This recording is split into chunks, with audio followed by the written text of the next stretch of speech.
streaming yet? Alright, we're streaming. Twitch has rearranged the dashboard a little bit on me, but I think I'll probably survive. So let's tell the world that we're streaming, and then we will get on with things. Streaming game dev, doing underwater stuff. Nope, that's not the right link. That's the right link.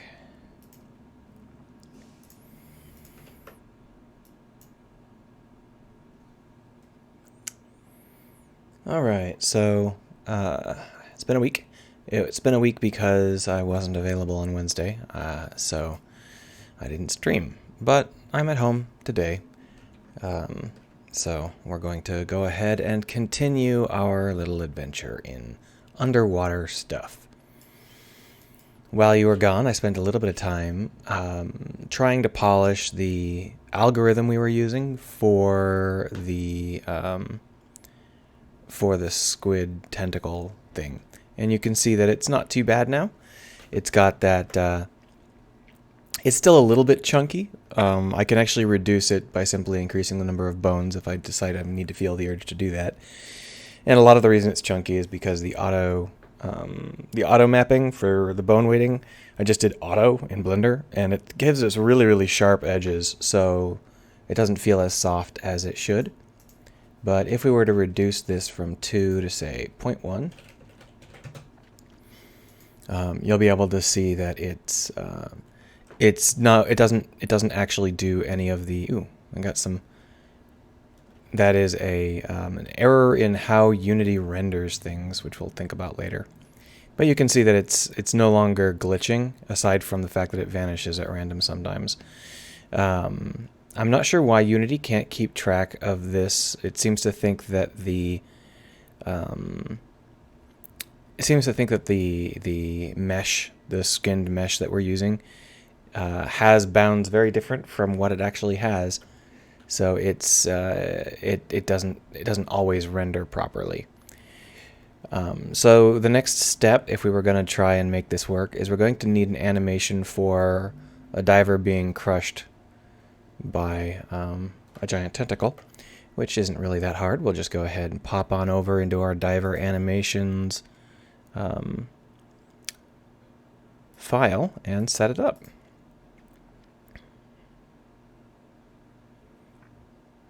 Do we have Diver C animations? Here it is. So this is our animations. This, if we can open it, if we can open it. And we've got a new version of Blender and a couple of other things like that going on here. So I'm not 100% sure this is going to be completely flawless, but we'll give it a shot. So here's our idle, and you can see that it just looks like this. That doesn't look very much like someone being crushed by a squid or whatever. So we're going to go ahead and fix it up. We're going to duplicate it. This is a duplicate? Yeah. And we're going to go ahead and call this crushed by tentacle. We're not going to try and do anything clever, like, have the tentacle wrap around a leg or anything like that. We're just going to have the whole thing go from this pose to a crushed pose. And what we'll do is we'll start the crushed pose near the back, because that's where we're going to have the wrapping start, and then it's going to go up towards the top. Should be pretty easy. All we need to do is add a crushed pose here. So we'll just start arranging that now. Now, one of the issues we've got is that we are currently using render on top, which is glitched. At least it was last time I checked. Oh, now it's not glitched anymore? Okay, so now it's unglitched. Good, good. So never mind. We'll keep using this setup here. And basically, we're just going to try and eyeball things. We don't have to be very clever or careful about it. We don't want it to be even. We don't want it to be super symmetrical. But we do need to make sure it doesn't have any weird physics problems, right? So that's what we're going to try and avoid. Try and avoid clipping through it and all that jazz.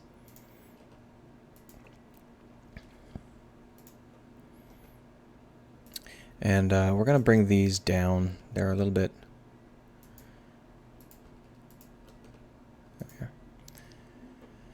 just basic stuff, right? So the actual feet are probably not going to be affected by it. And it might be good to give them some splay just so that it feels a little bit more energetic. So we'll go ahead and do it like that. Our idea here is that we're going to start near the back and work our way forward. So let's go ahead and get these under control here. And once again, we don't want them to be symmetrical, so we're just going to eyeball this whole setup here.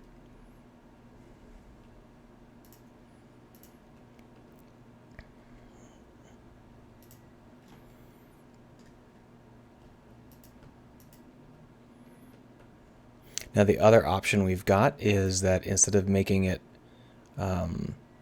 quite like this, what we could do is we could have them go outside of the tentacle and kind of try and escape. But the problem is that wrapping around the torso area is going to happen, and it's important that we would either have to stop the tentacle here, or, well, stopping the tentacle there might be a good idea. Okay, so let's do that. What we're going to do is we're going to undo what we just did, and what we're going to do instead is we're going to have these things try and just get out of the way. Oh, that's not the right place.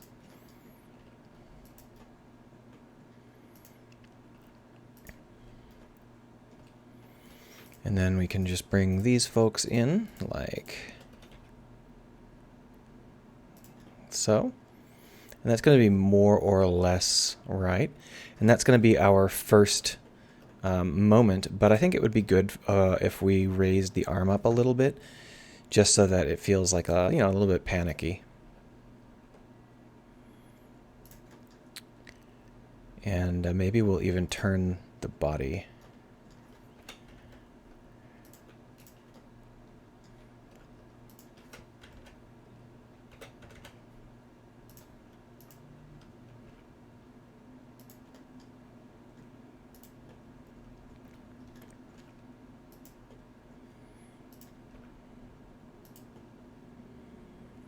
There we are. And now if we just grab everything here, we can simply set it all up, kaboom, like so.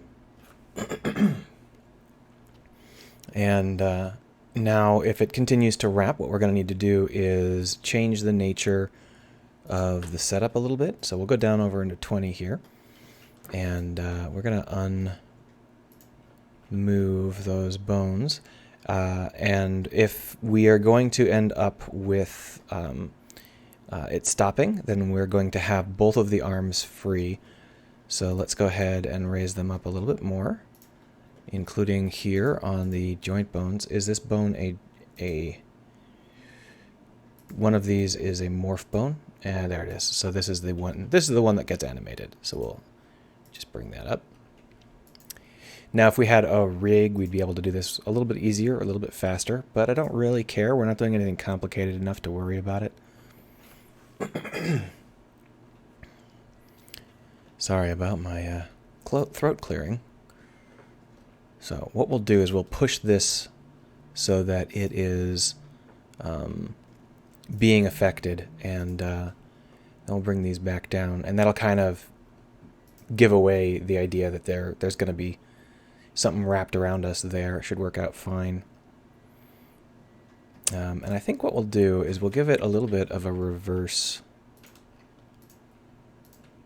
spinal bend like this, just to give it a little bit of power, so that it feels like we're getting our body crushed a little bit. Yeah, that should do. We'll just bring this in a little notch, and then we'll bring this out a lot. There we are. And once again, just shaboom. There we got an animation for being crushed by a tentacle. We might come back and change it a little bit later. For now, however, it should work out. We do have to export FBX. We're doing everything via FBX, but I don't know if we're in the right spot, so here's Phoenix Wright while I figure that out. Export FBX, Diver C FBX, Diver C animations at FBX. I don't know whether or not these values are still correct. I really don't need, like, the lamp and shit. I guess we should just have everything, because otherwise it might error out. I actually don't remember whether I did anything special, is the problem. There's a lot of possibilities for requiring, a special scaling or something, and I'm not sure whether or not I did those things. We'll find out if it breaks. Here we are.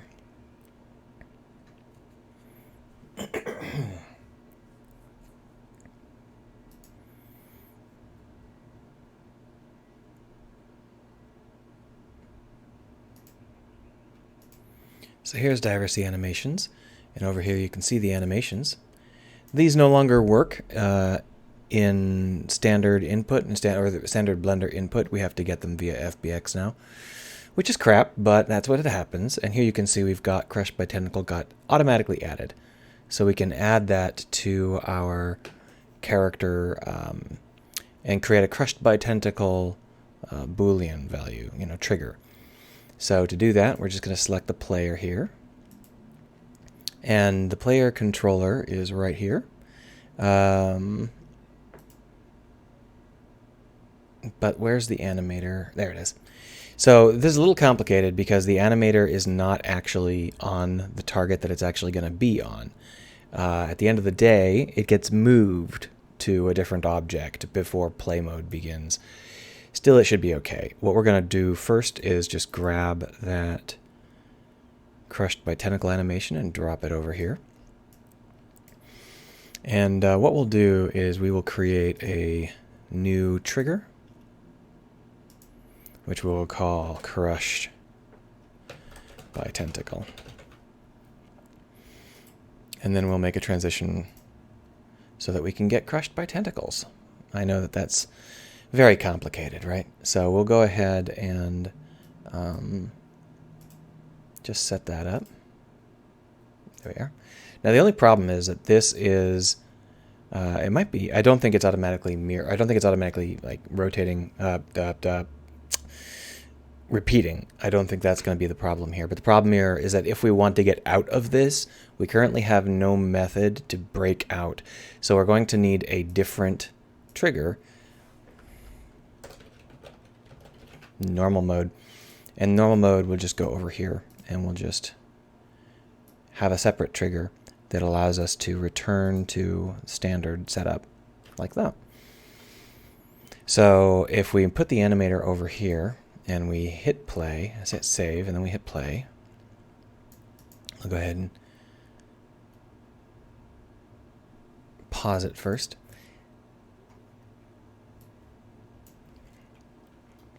Alright, so the player here, just Durheck.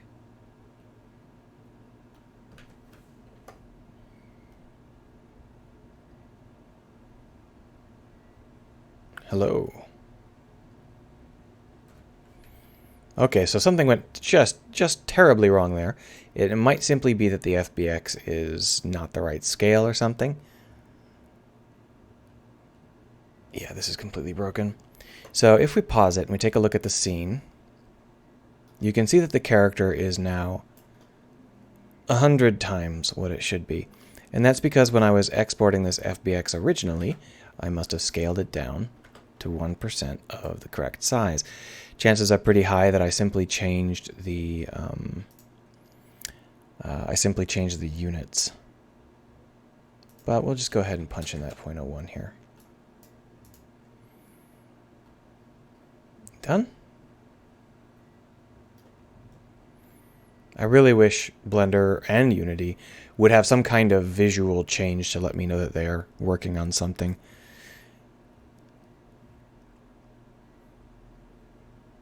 All right. There we go. So if we pause it, we can come on over here and hit that Crush by Tentacle.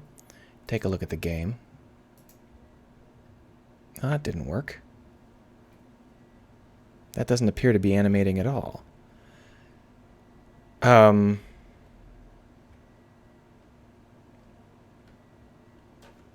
you know what? I changed the value on the player, not on the diver. There we are. So this is the one we need to change. What we're going to do is we're going to take that tentacle back for a second.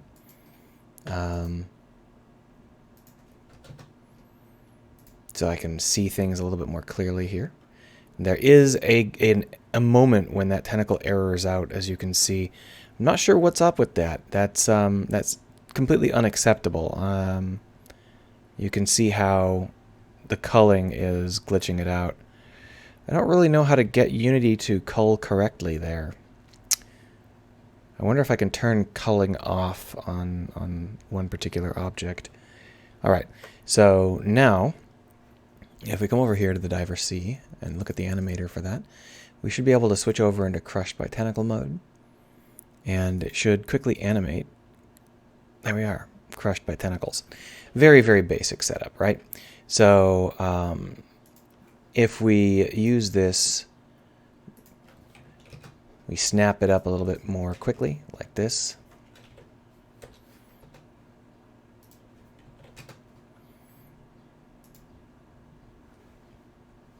Well, aside from the excruciating glitch where it refuses to render the tentacle, that's pretty close to right. There are some issues, but I think these issues can be dealt with by changing some parameters. It's hard to tell what parameters to change because I can't friggin' see the tentacle. So let's just take a look here.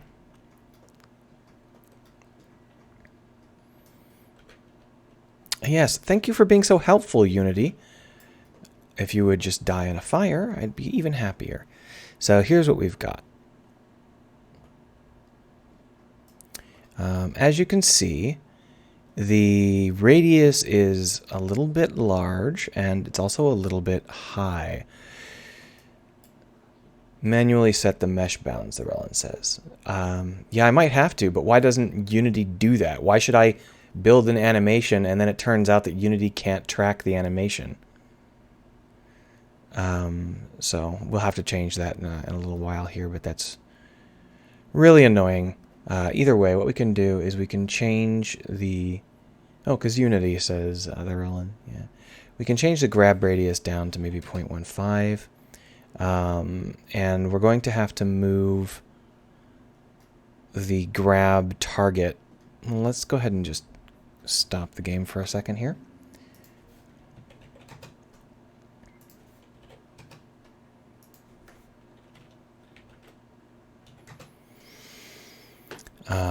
So if we take a look, the ability for us to set the scale of the mesh, you can see that this bounds.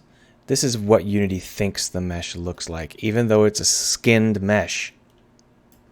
So we have to manually change these bounds, which is just the dumbest shit. So we're just going to make them real big because whatever.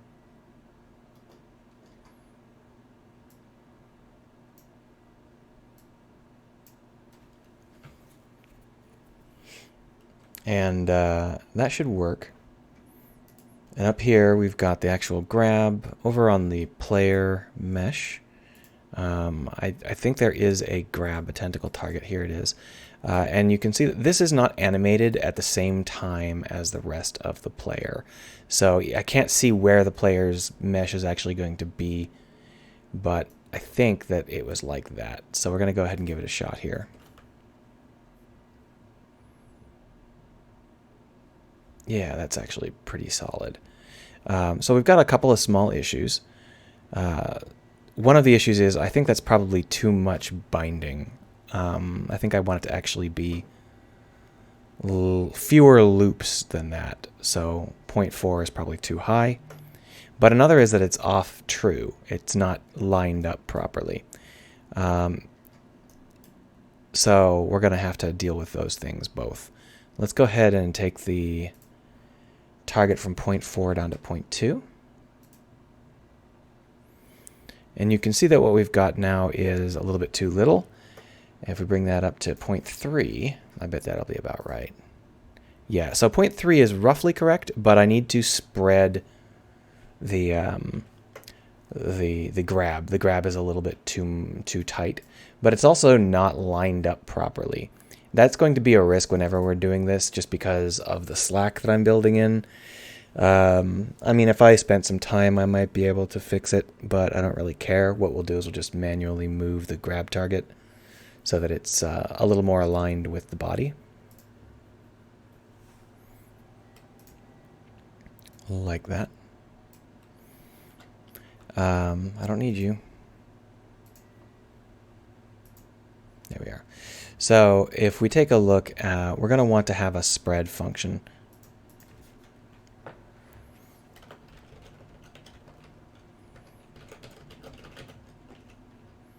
I think we're using 8 right now. We'll go ahead and set it to 12 by default. And if we look down here, the idea is that we do this set rot. That's not the right one though. This is the right one, coil. So we have this dedicated function where we coil it, and you can see that we've got -11, and that's gonna be our grav spread instead.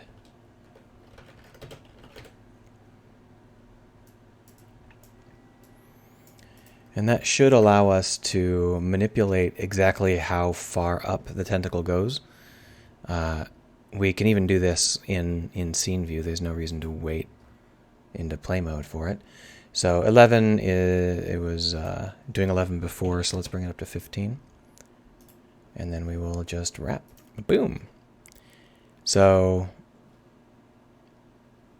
I think what just happened is it's trying to, yeah.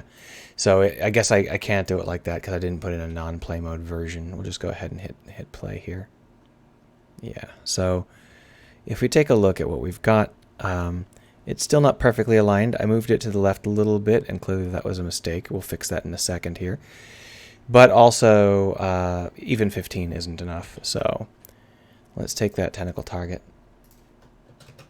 And oh, there's a little bug on my windscreen.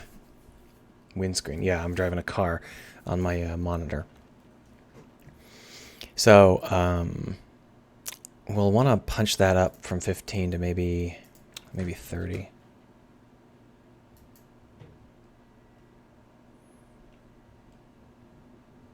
Yeah, it's more like it. So as you can see, what we've got now is something that feels a little bit more correct for what we're trying to do.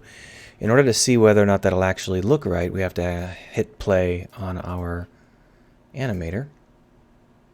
Boom. So if we take a look,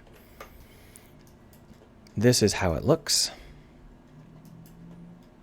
And that's pretty close to right. I'm going to tilt the grab down a little bit, and I'm going to change it to have one more bone. So we'll just take that tentacle target and tilt it down. And I think we're going to have to move it up just a touch. And then down here on the octopus, we'll change that from 0.3 to 0.33.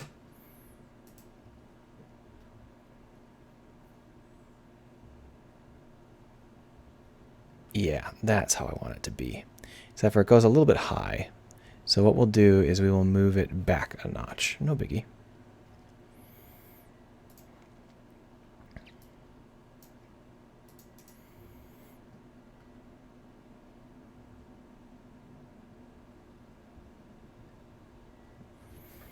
And now what we've got is we need to hit that animator. Doop. Yeah. So they'll obviously happen at the same time when we're actually playing the scene out. But here you can see that what we've got is a setup where it's close to right. I think we need to tilt it down even a little bit more. But that is very, very close to what we want. So let's go ahead and tilt it down a little bit more. Now, right now you're seeing this really, really bright from a distance. In the actual final game, it will be quite dark and you will be being pulled down rather rapidly, so you won't really notice. So I think that's going to be just about perfect.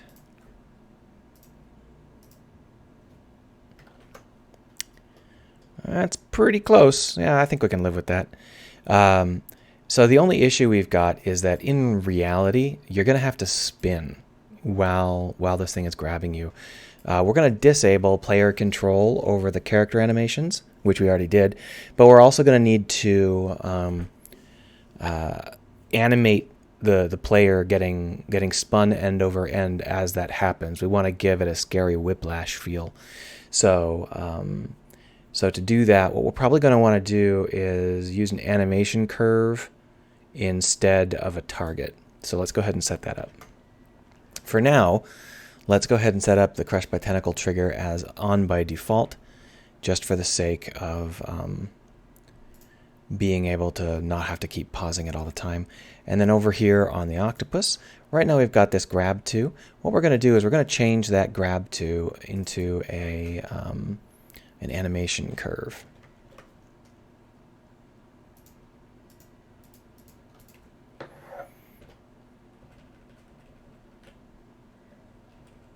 Where's the grab to? I put it down here. I knew it was temporary, so I put it in the wrong spot. I really shouldn't do that.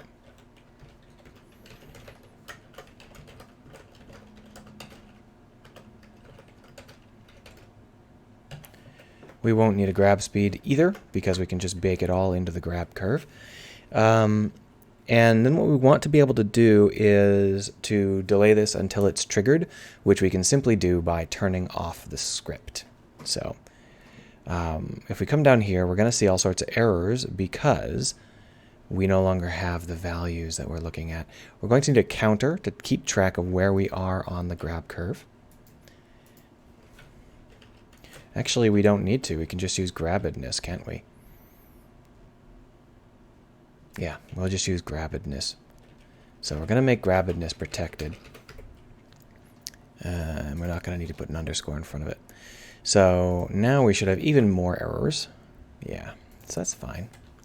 And what we're going to do here is when we do this possible bones raw equals grabbedness, we're actually going to end up using an animation curve eval on that. So grab curve dot evaluate grabbedness, like so.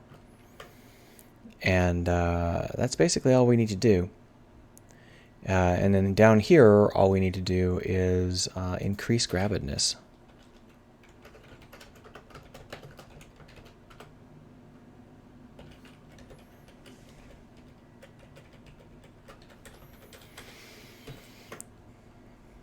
Pretty basic stuff, right? So now we can come back out. Hopefully that we don't get any errors. I don't see any errors. And we were going from 0 to 0.35, I believe, or was it 0.33? It might have been 0.33. So we're going to make this 0.33 on both axes because that's about correct. We want it to be like snap. And then what we'll do is we will actually introduce a little bit of an ease in and out situation. And we'll polish that as we need to. I think I want to go ahead and introduce like a little bit of a whoop. Yeah, that should be more like what I want. And let's see how that feels.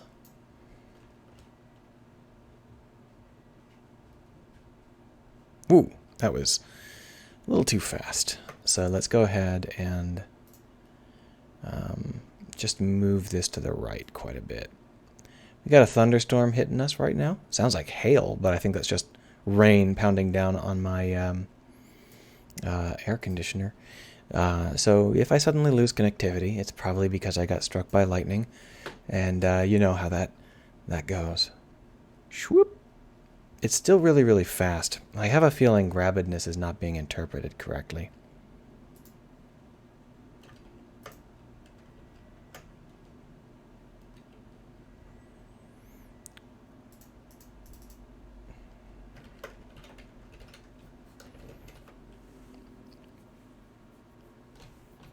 I mean, there's not a whole lot of places where it can be...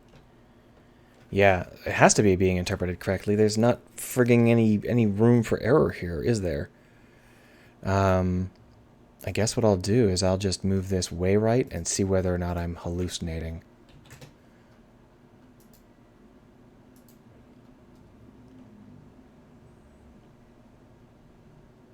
Okay, it's working.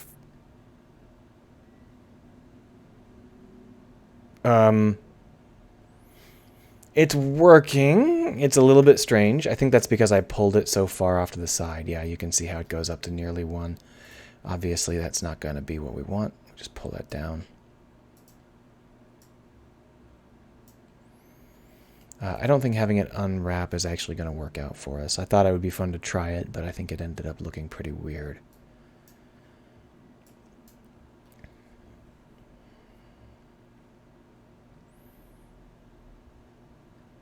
Now, that's obviously far too slow, but that's the right motion. And once we are being grabbed, we basically want the player is not going to be standing still like this. They're going to be being pulled down into the depths. And we're actually going to end up pushing them through the floor into a different cutscene. This is the point, though. This is what we need to see here. Crunch, this. We're actually going to push straight through the warning unsafe depth. And I might disable the camera, lock it, specifically so that the player can see us going through that warning. I got the hiccups, sorry. We're not quite ready for that at the moment. And my real problem here is that the octopus arm and the player character are not sub-objects of each other, or any kind of parent object, which means that if I wanted to create a scene animation between all of them, I would need to create either multiple animations, or I would need to put them inside of the same parent, or I would need to use a third-party product. I'm not comfortable with any of the third-party products for this, and I don't really see any reason to go buying a new product at the moment. So I might put the octopus arm inside the player, which sounds kind of ridiculous, right? But it's not as ridiculous as you might think. There's a lot of reasons why that would work fine. One of the reasons being that the player is not a prefab. There is a prefab container unit, and then there is a separate mesh object, and you can drop that mesh object into any player prefab. So the player prefab is going to be level specific. It's not going to be global. And therefore we can do things like drop the tentacle inside of the player object and turn it on whenever we want to turn it on. So what that'll look like, it would be like this, right? So for the rest of us wandering around, you wouldn't be able to see anything. Obviously, we're playing a silly animation here that we shouldn't be playing at the moment. And then when we want to do the animation, we can just trigger it. And the tentacle immediately turns on and comes up to play. Now, this is not in the right spot, so we're going to just edit it, pull it back. There we are. And that should do. We're going to need to do, I just edited it on play mode because I'm an idiot. Let's go ahead and give it a little bit of sharpness. There we are.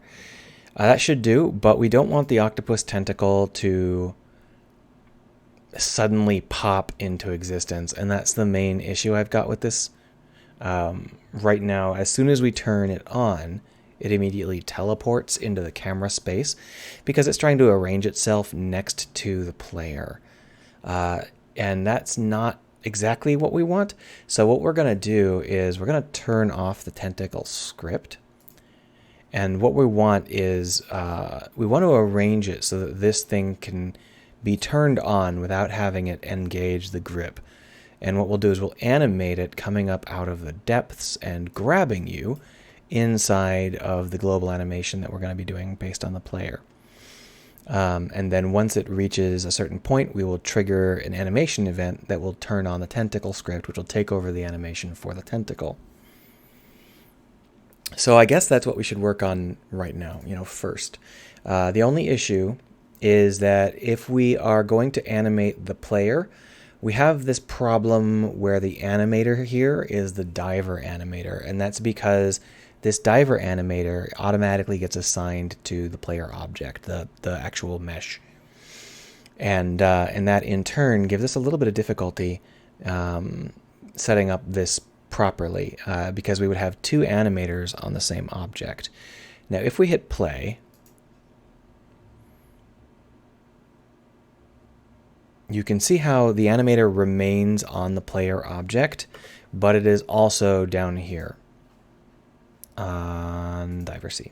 There it is. This is a clone.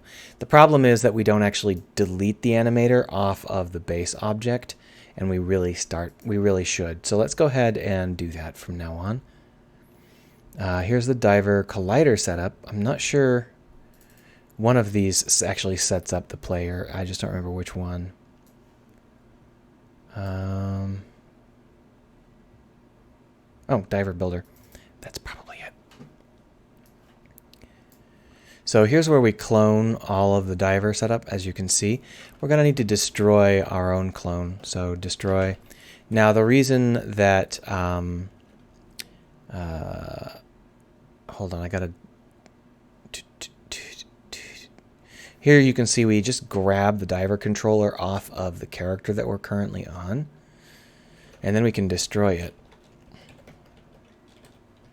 Oh no, that's not it. Here it is. See how we set it up here? Animator. Okay, so we have something called animator. We're going to have to destroy that.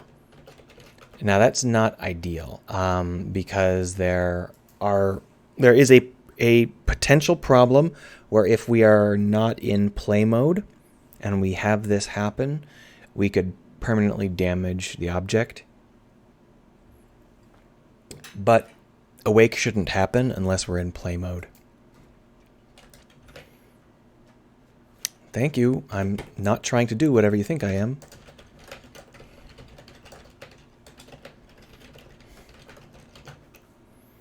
And hopefully what that'll do is it will destroy the animator on the player object without harming the animator on the mesh. So if we take a look, the player object no longer has an animator, and the diver object does. Perfect. And now if we add another animator to the player object, we'll have that animator be the one that actually does the work. Now, there is a risk that we might grab the wrong animator, but it's specified, as you can see here. So I don't think that's going to be an issue. So we're going to create another animator. And let's see whether or not Unity hates us for this, because there's a possibility, yeah. So Unity is telling us that we're not allowed to have two animators on the same object, which is really stupid.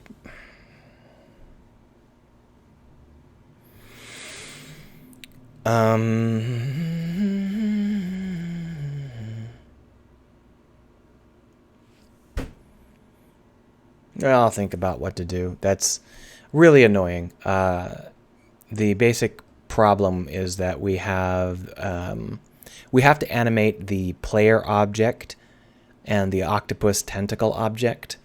If we have something above the player, we can animate it. So I guess we could put it like, we could technically put the player inside of another object. It's really stupid though.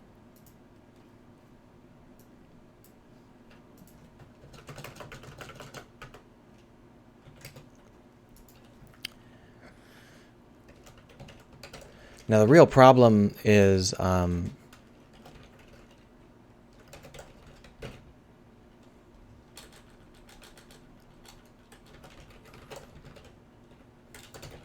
real problem I've got with this is that the player will need to be moved, but moving the player relative to boss animations means that it's going to be in a specific spot in the world, not relative to the player.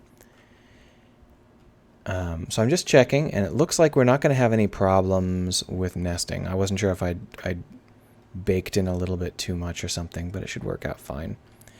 We got some flashing. We'll have to try and deal with that eventually. But now that we've got a controller outside of all of this, that's not what we wanted to do. We got this, we can add an animator to this, like so. And the only reason we want an animator here is because we need to add an animation to it. So if we hit create here, it'll pop up this, and we'll go down into animations. We'll create cutscenes.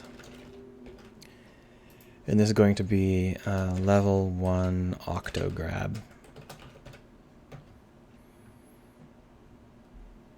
And there are different ways to do this. This is like really brute forcing it. Normally you'd use one of the products that is specifically built for this. I can't remember the name off the top of my head.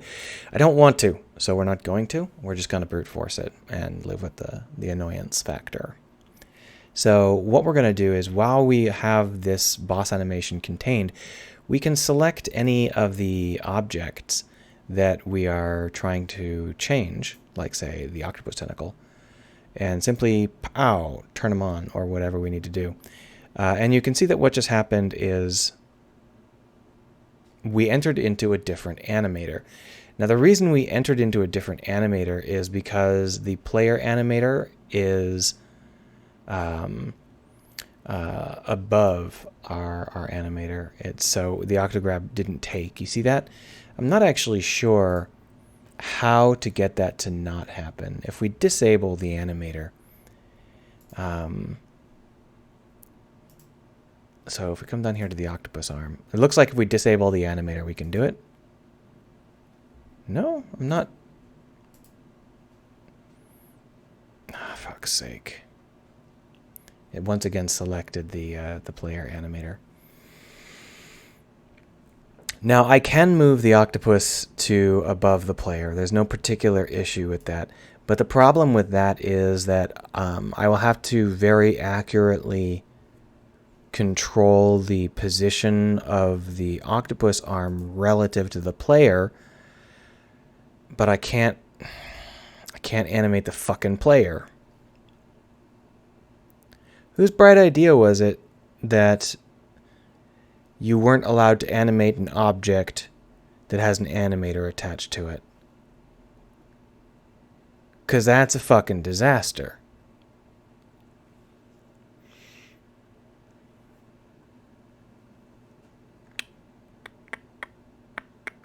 What I could do is I could temporarily remove that animator or move it to another object, then move it back. But this feels like I'm doing it the wrong way.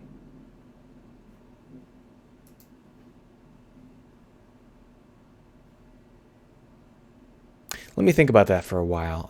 We'll do something else for the rest of this stream. I'm not sure how much longer the stream's going to be because I'm getting real hungry. But I started late, so I probably shouldn't stop now. I think it's only been like half an hour. Yeah. Let's see. I wanted to take the animator and not have it enter Crush by Tentacle mode.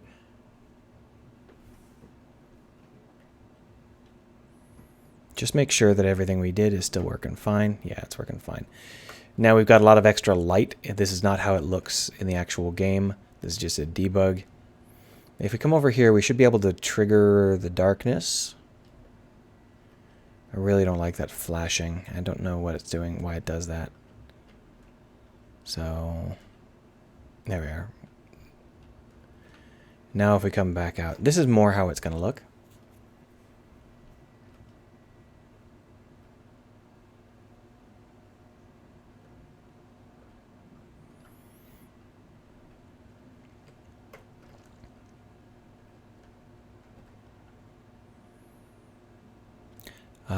Although it's bad form to have those shiny pixels, normally you struggle very hard to get rid of them.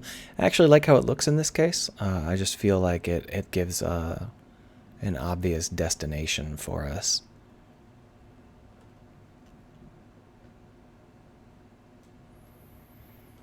Now, if we take a look, that is not the actual unit we'll be using. I have to think about how I want it to look. But over here is the thing that you're supposed to notice after a little while.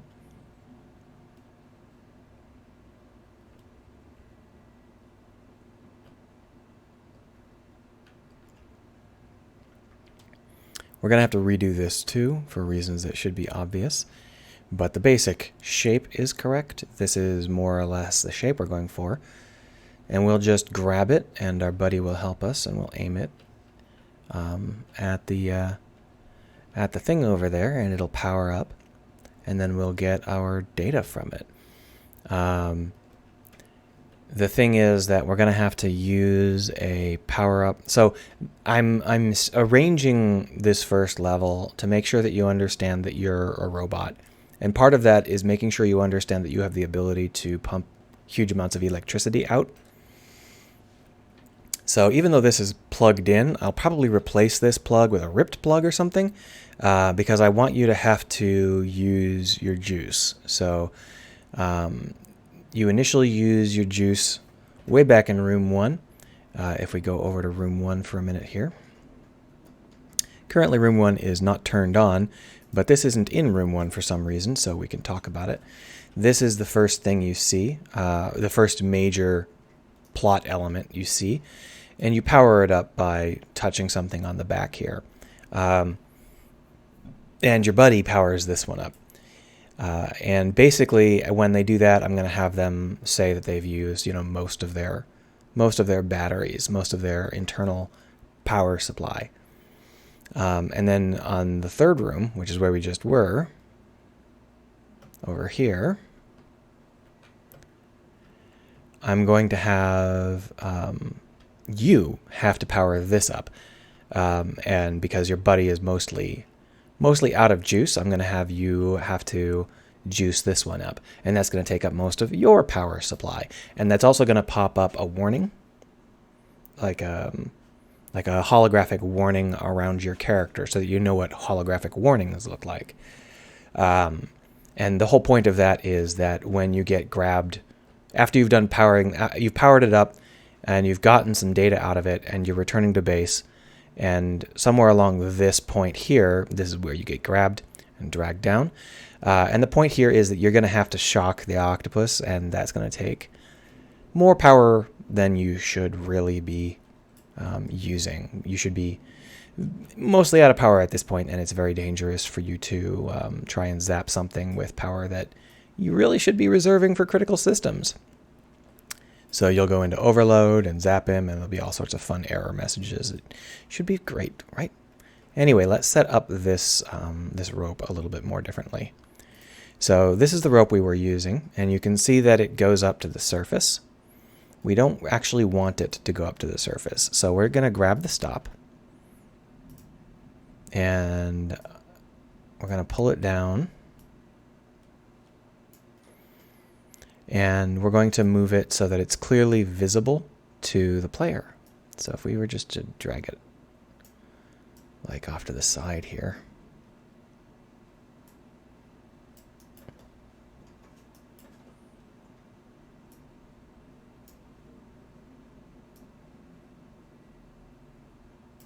Like that. And what we're going to do is we're going to replace the visual with the tattered rope visual. So instead of the pipe C mount, we're going to use the pipe C rip. There we go. And you can see that it's exactly backwards, but that's no big deal. Just spin it. We also have to change the material on it. So we'll go grab a material. I think we're using the cable black. I think that's what we're using. Yeah, that looks right. And so that's kind of the whole point. That's been ripped. And we're also going to want to have... We should have the rope come down from above, too. I was thinking about whether or not I wanted both. So if we duplicate this rope, like so, we can come over here and tell it to desync. And we have to do that because otherwise it will use the same mesh object since it's a clone. But we'll just move this on up. And basically we're going to just do the opposite of what we just did. So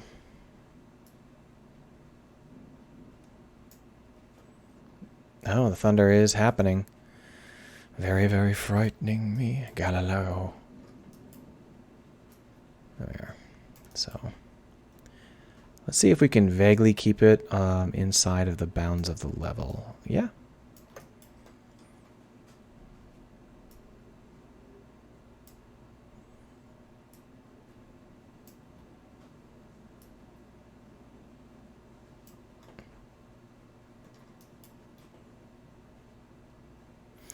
Would it make more sense if it also went off to the right? think we'll just change this one a little bit. I think we'll just have it coil a little bit.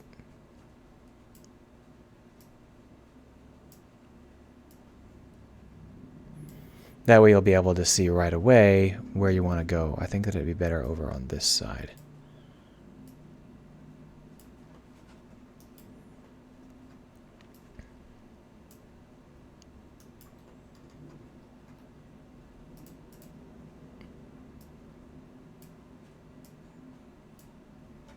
Yeah, there we are.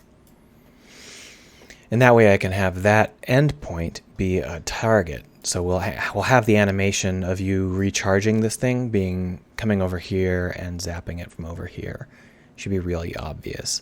Let's just make sure it looks okay. You can see that I've managed to error this one out by accidentally dropping it inside of the rock. So we'll just pull that out a little bit.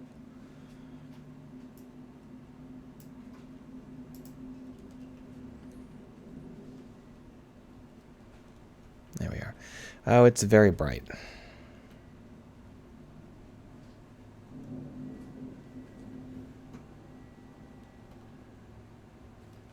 Okay. Let's pull the player back.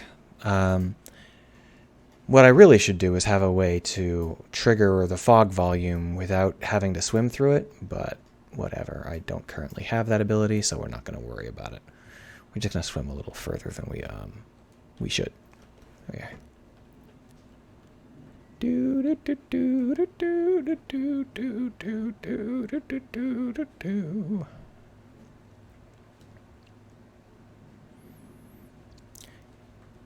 Yeah, so I think that this is actually really nice. This is exactly how I wanted it to look. We'll probably have to play with some of the things like the sunbeams. I think I've got some of the sunbeams literally coming out of rocks. But the basic idea is sound. Now, I thought there was a sunbeam. I guess not. I guess it makes sense for there to not be one. See, you can clearly see that there's something over there. I'm hoping that you'll take a look down on this sunbeam before you do, but I guess it's fine either way. And when we come on over here,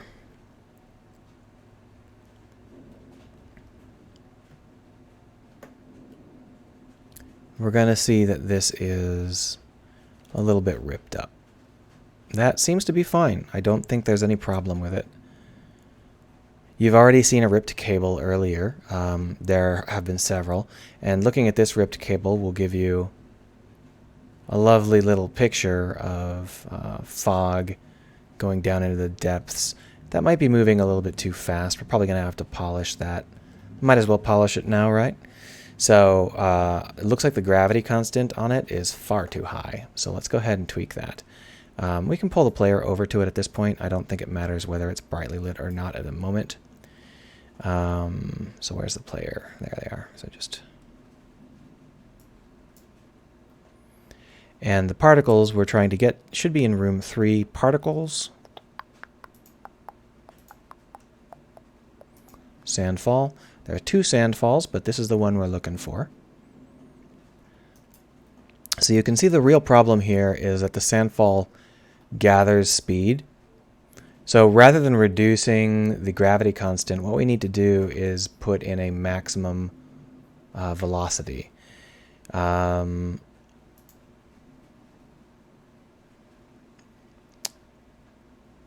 I'm trying to think about the best way to do that. There's a couple of ways to do it. If we limit velocity over lifetime, we should be able to reduce it slightly, like say 0.1. Is that going to be too much? 0.1 is too much. We'll make it 0.03. Just introducing a little bit of drag should go a long way towards making it feel a little bit more correct. Now the rocks are still going to be an issue. Let's go ahead and introduce the limit velocity over lifetime here as well. We could try damping instead of... let's just try damping instead of dragging just to see. Or should we reduce the speed? What happens if we do that? Is that like a max speed limit? Because that's Okay, so it's clearly not a max speed limit. I'm not sure. That is a speed limit, so why isn't it doing anything when I turn it way down?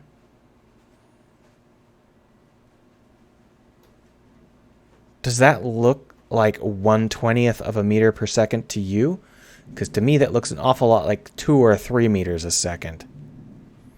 Par for the course with Unity, I suppose.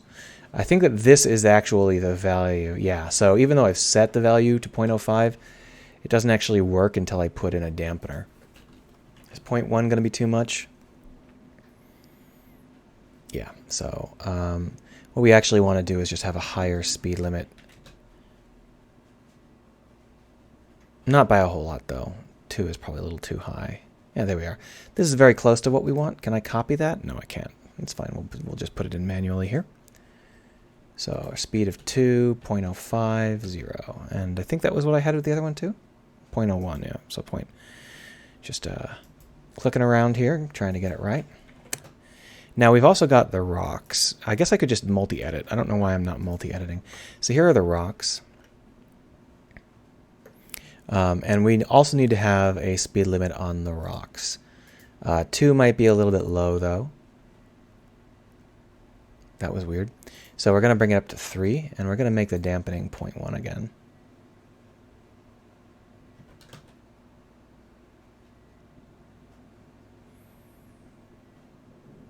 The lightning is right over my head, so I might actually lose connectivity just due to lightning strikes in the area. We'll see. So the coloration of this should be a little bit bad because it's built for a darker situation. But let's take a look and see whether or not the actual visual seems to be okay. I don't pre-warm it, so I do get this sort of appearance. While I like the basic motion, when we're this close, it's probably going to be a little too easy to see the individual sprites making up this particular dust storm. What I might add is another set of sprites that is significantly smaller. But that means more collisions, and I'm not sure that's a great idea.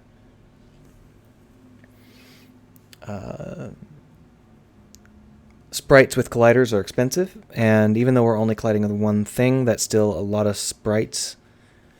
We'll think about it. We'll think about the most efficient way to do it. And the basic idea is it no longer looks like it's like warping. So it now looks like it's underwater instead of like flying through space. Just take the player, bring them back to where we're going to get... Oh, that didn't work at all. Try that again.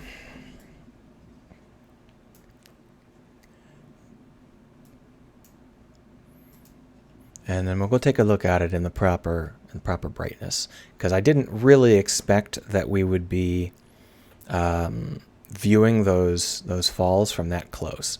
I kind of expected them to be further in the background, but we'll go ahead and take a look. We should be able to tweak them so they don't look too shitty.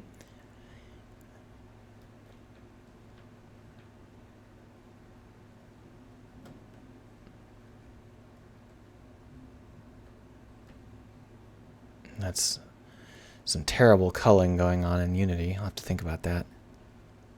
Yeah. So you can see that while the basic impression is correct, it's really pretty obvious that they are sprite blobs. So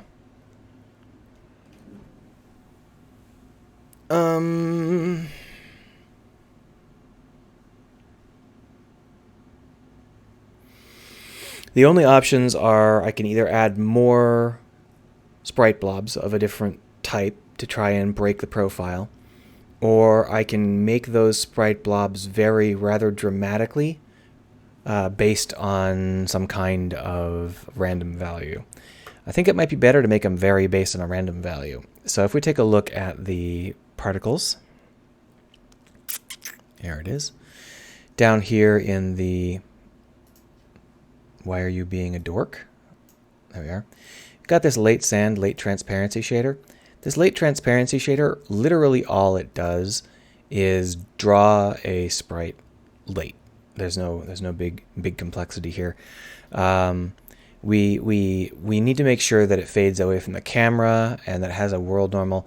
But up here, when we choose the emission, we're not really being very complicated. We just multiply the emission by the opacity we're aiming for. And that means that we never end up doing anything complicated with the vertexes up here. We never lurk between two values or anything like that. We just multiply everything together in a big lump sum. So what we need to do is we need to save this as a new shader. Why are you saving it as type Unity? That's weird. I guess what we'll do is we will find that late transparency shader. It's down here in particles. There we are. And we'll just Control D it. We'll call this late transparency morpher. Ooh, been a while since I've had lightning directly overhead.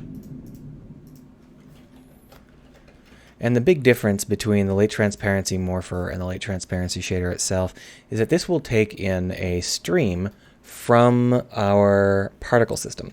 And that means that I believe the current one does as well, but this one is going to lurk between several different albedo possibilities. So trying to think about the best way to handle that. I think we'll just have two for starters, and we'll just lurk between those two. So just move this back and then call this albedo 1.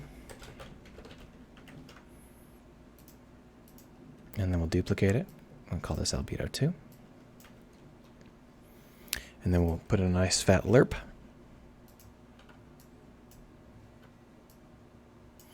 And the lerp value is going to be the random value that we pull in when we are setting up these particle streams. If we look at these particle streams, we come down to the renderer, we take a look. We have a custom vertex streams. See these? If we want to, we can add in a random value. So we have them both stable and varying. I guess we'll just go with stable. We'll go ahead and make ZW on text chord 0 into the random values that we need. This is something I generally need to be careful about because it's very easy to forget to do this, in which case you end up with a particle system that doesn't actually work. So what I'm going to do is put in a UV map here, and we'll switch over to float 4. There we go. And we'll use W. But what we're going to need to do is put in a big fat comment section. So, oop, that's not what I wanted.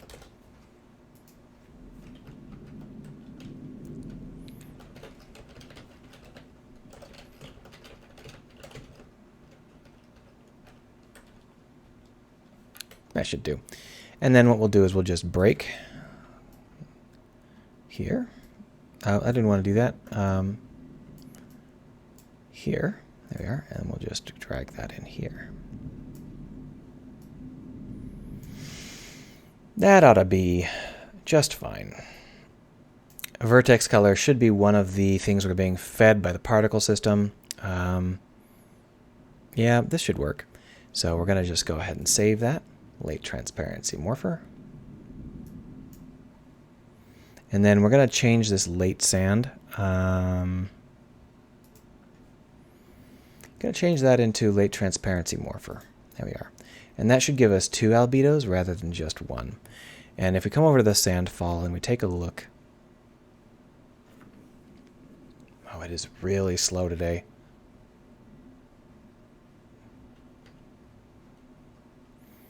You can see that when we don't have any of the albedos, obviously that's not going to work. So we're going to come down into textures and try and assign it some albedos that make sense. The color here also matters. So if we use an albedo that's got silly colors like sand bubble, we're going to end up with something we don't want.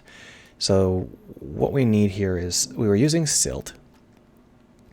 And then if we also switch it out for something a little bit different, I could use something like Waves or Watery Cookie, but I don't believe that they have the right transparency set up. Well, I guess this one does.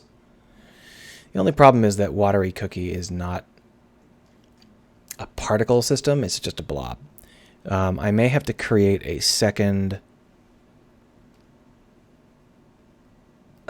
particle system-y setup.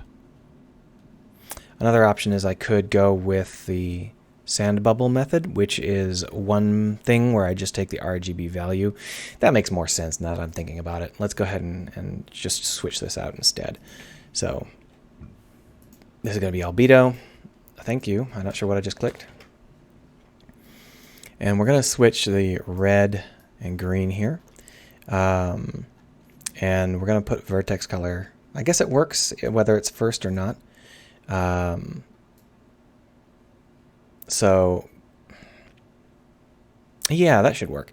And so that's just going to give us a choice between the red and the green. If we want, we could also do the blue. There's no reason not to, I suppose. So we can't really break that into components because it's not something that makes any sense, right? But we can just use the raw value. There we are. And we'll just expand this. And basically we can just duplicate these two. Like that.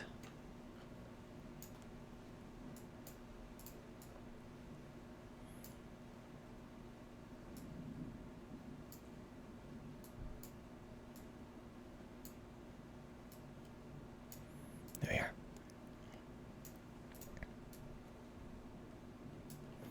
That'll get us R, G, and B all at once. And if we hit save, we should now be able to choose one of our rather colorful sand blobs, these guys. Yeah. So you can see that we're getting a couple of different shapes out of that. All of these, however, are built specifically for small blobs and not for clusters. The clusters that we want don't currently exist. Let's go ahead and switch over to the subscreen for a second, or the Phoenix Wright screen for a second, while I open up my Paint program, and we'll create a version that works for this. Sorry. Not sure if my mic is in the right spot. I found out what was causing problems with my mic. It turns out that anytime I use Zoom randomly changes my mic volume, like at a really, really core level on my computer that's hard for me to detect. It's just Zoom. Zoom is, of course, very close to malware. It's not actually a program that you want to use if you can avoid it, but it is something where I need to use it because I've got extended family that use it, so I don't really have much choice. But I really wish that it would not randomly change settings on my computer, because that's kind of a dick thing to do. So we've got red, green, and blue all separated into their own value. So we can just go ahead and paint red, green, and blue separately. And what we'll do is we will just create some droplets, right? Some particles.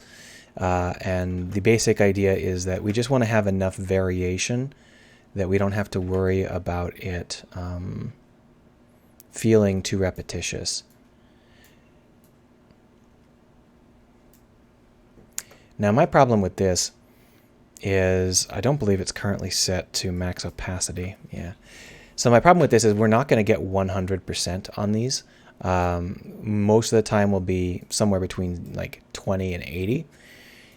So these reds all being the same amount of red is actually very disingenuous. It's not great. We got a couple of options on how to soften that up. One option is to do multiple layers at different additive opacities. Another way is to just erase like this. But erasing like that actually makes things, you can see the eraser. You can see the eraser's path too much. So we're just going to create 3 layers and have each of them be a different opacity. And that should allow us to create particles that have several different opacities which should help to create the sort of... Sorry, I'm trying to decide the exact shape I want, and I think round is best. So if we do it like this, we shouldn't have any problem creating particles that have unique flavors and don't feel like it's the same particle over and over and over. And of course, we'll make the densest part near the middle. And we can bake those down, but there's not really any reason to. So we'll just do the exact same thing. Add glow. Nope, not glow, just add. And make 3 of these. And once again, reduce. And this is going to be a different color, like, say, green. Now, we're not going to be using the same brush, because the whole point here is that we don't want the same brush over and over. This is the brush we used for the thing we were doing, where we were creating the puffs that we had before. So we're going to want to have these puffs again. Just try and get them roughly the right size here.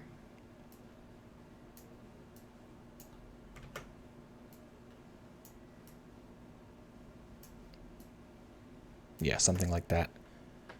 And we'll just go ahead and just create some foggy bits. And that's too dense. That's not... I guess we'll just click to create blops.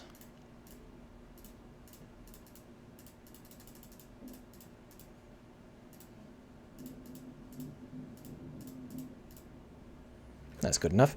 And now, of course, we want to do this again for blue. So,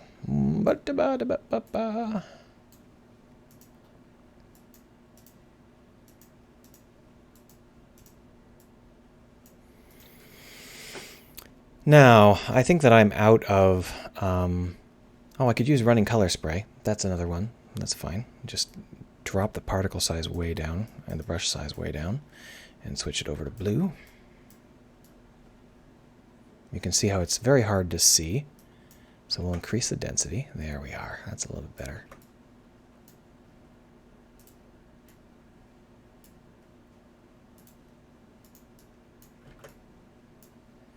All right, so let's go ahead and just see how this feels. The only problem is I don't see much white. Like, I'm not... Having them all be additive should work, but I'm not actually sure that it's working.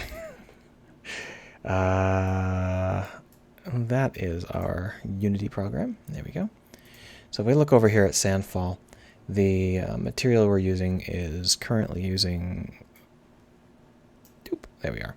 So basically, if we take a look, we should have a wider variety of particulate results. And it sure looks like we do. None of the results are particularly spinny, which I think is probably better for us. The only issue is if I want to morph them over time or not. Because there are some possibilities there. Monk of Time says, what are you working on? Working on sand. Let's go take a look, see how it feels.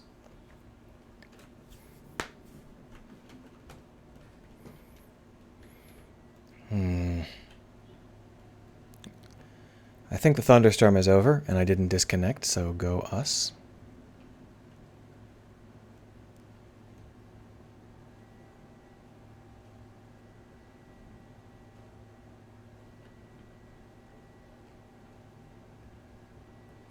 So these are the sand effects we were just working on. You can start... Ooh, yeah, that's exactly how they're supposed to look, a bright blue flash.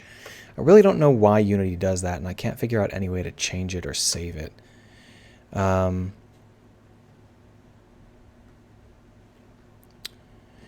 I don't know. I mean, it's just as obvious to me that these are sprites.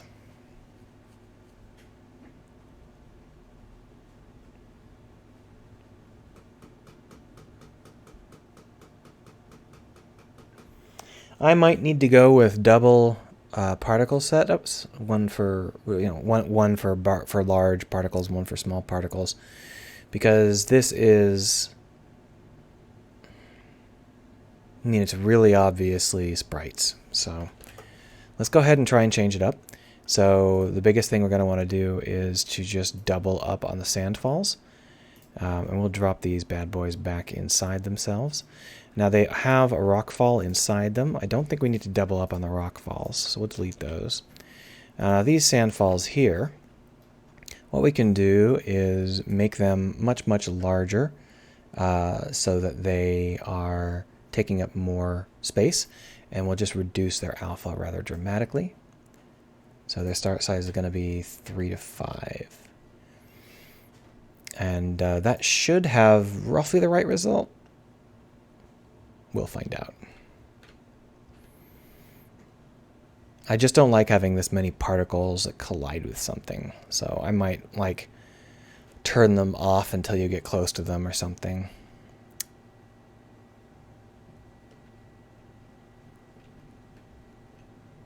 Ooh, I'm getting really hungry. Not much time left in this stream, so if you have any questions or comments, let me know. I'll try to stream this Wednesday. I don't think this Wednesday is going to be quite as dramatic as last Wednesday was, so it should be okay. So the basic idea is that I want to have like a mist, and it didn't work out. And I think that I need to increase the size and also increase the alpha a little bit more.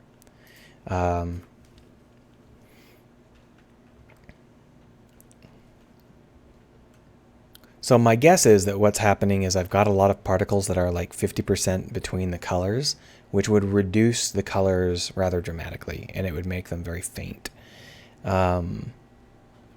Then I could just step the color. That would fix that. But I kind of like the idea of some of them being much fainter than others. Not sure. Yeah, so now that I've radically increased their opacity, you can see that that's not going to work. Not as opaque as they are. So if we drag their opacity back down, because I really increased it to see what it would look like. What I would like, we're going to see them come down. It doesn't affect the existing ones. What I would like is to have a fog that we can barely see. No, this isn't going to work. It just looks like a bunch of crap. It's just crap. It's all crap. I'll have to think about it. So today was basically a failure of a day, but that's what you get when you take a week off. So what I'll do is I'll think about it some. Maybe I'll do some work off screen. I'll see you Wednesday. Thanks for stopping by, everybody. I'm going to go eat.